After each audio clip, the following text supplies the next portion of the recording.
What is up, Hey beautiful guys. gang? You know what? Before we dive into this video, I just want to say thank you to everybody Thank you. on this channel. We have emails of people wanting to send us. I know you Like I guys said, are amazing. we have another UK package coming soon. Somebody just reached out from Germany. So we really just want to say thank you. I know I write y'all back in our emails and we push on, but I like to show love on the channel. Yes. You guys are so amazing. Even the information you guys drop down in the comments and give us about places if we're going to visit it or... Also, like, if you guys ever feel like you want to send us something and it's on Amazon, just tell us to put it on our wish list and we can just do that and make it easy. Yeah, I actually need to update mine because I'm a music. So, for those who don't know, I had a huge music background. So, like, I play drums. Like, my other channel, like, I haven't been over there, but I'm a big music guy. You can tell by my shirt, Janis Joplin. But, he don't put me on his shirt. I drum, so, like, a lot of my wish list is, like, music stuff. So, you probably go over there, like, what the heck?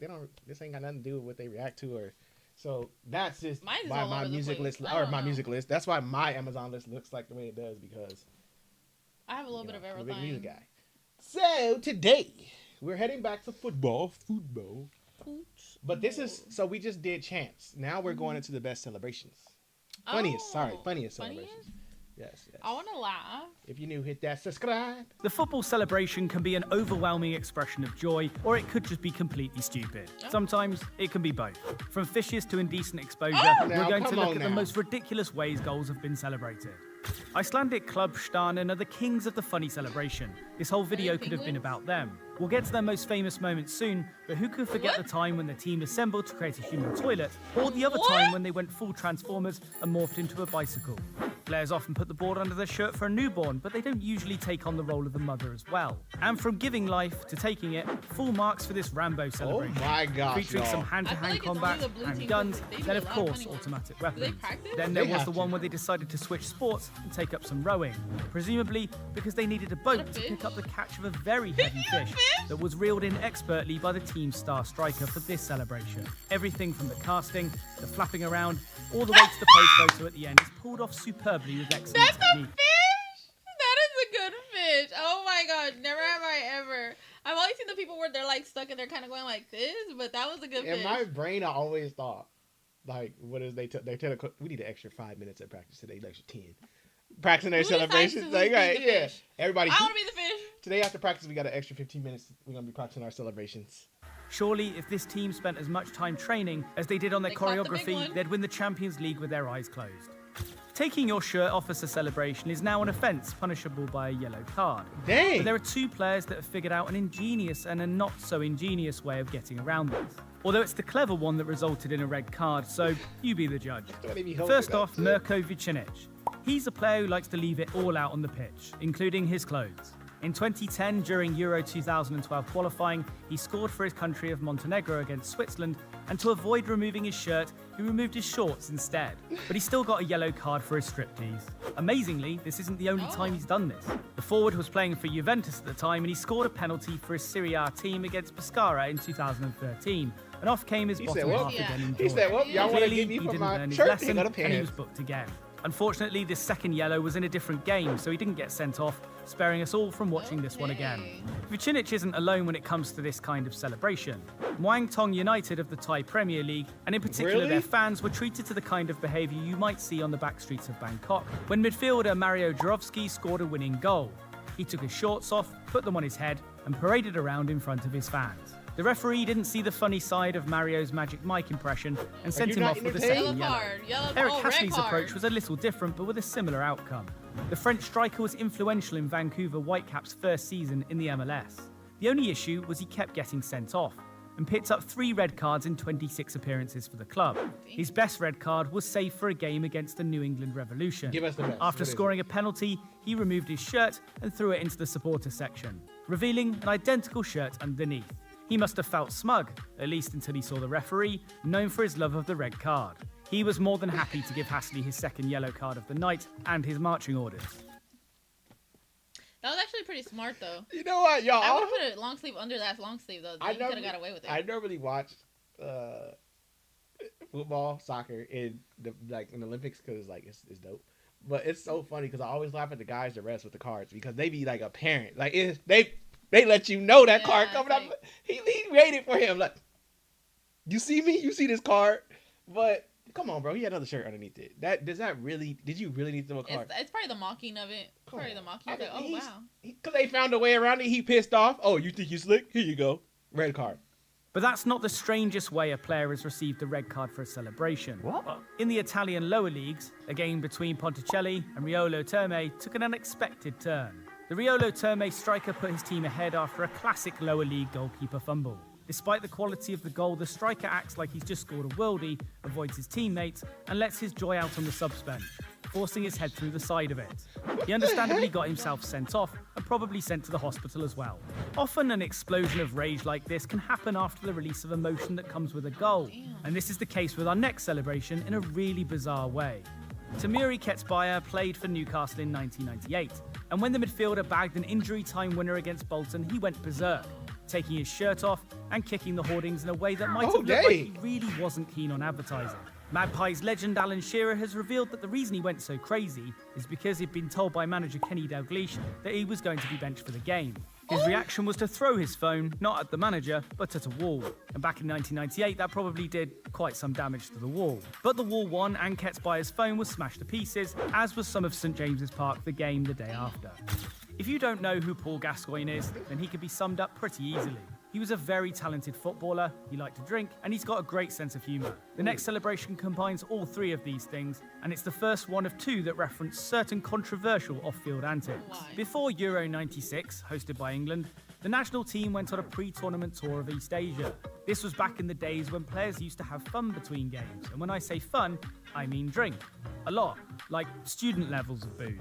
About 9 of the players decided to have a night out like this, but it was Gaza that was pictured in what looked like a consensual waterboarding incident.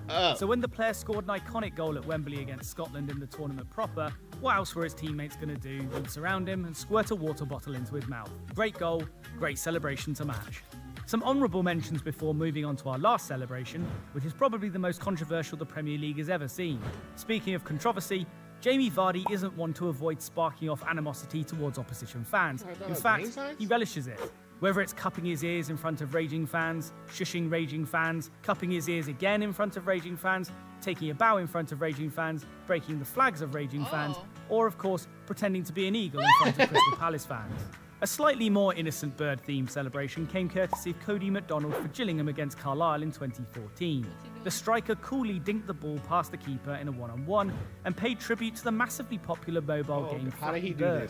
After stopping by the corner flag to compose himself, the 21-year-old striker pretended to be the app-dwelling bird as he flapped his arms before belly flopping on the turf.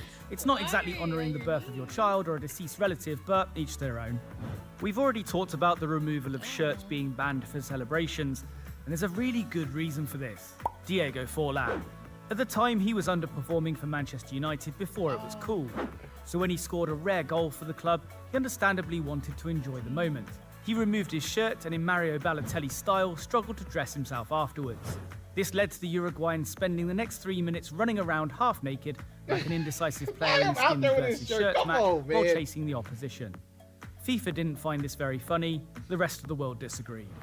FIFA might have been cheered up by Danish FC Midland striker Ken Ilso and his teammates. After scoring against FC Copenhagen, he lined up his colleagues and got a strike while making the switch from football to bowling ball. They'd obviously been watching videos of the Icelandics from earlier. Must be something about the long dark nights in Scandinavia that inspires such complicated routines.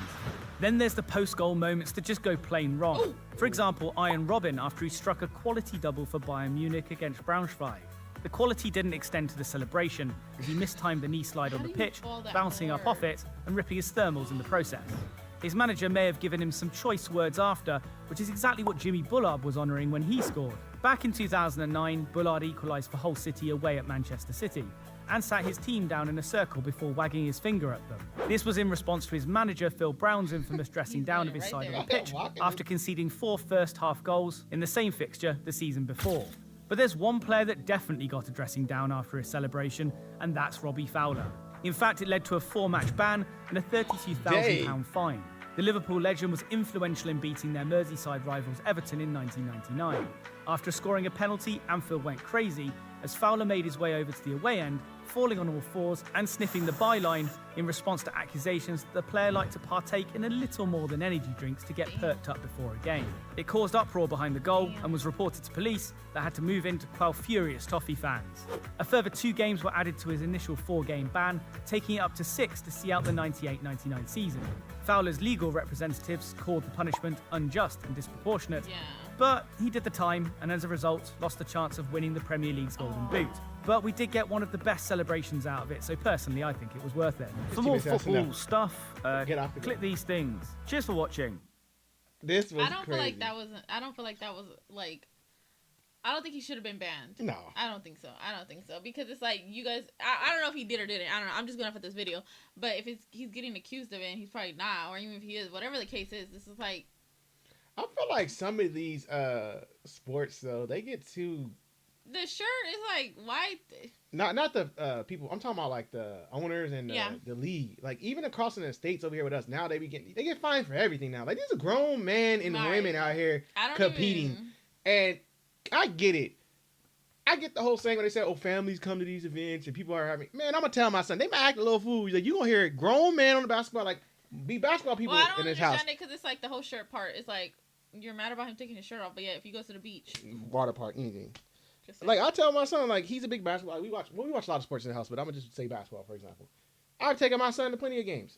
Son, you're gonna hear these players probably cuss on the court. They're gonna probably say something. You're like, dang, I didn't know he cut. Like that's the part, and I feel like sometimes they try to take it to the point like, oh, they can't. You're fined $50K for this. What? These grown people, let them be out there doing what they're doing. So I just feel like sometimes like the owners get too involved where they can't celebrate. Like the NFL.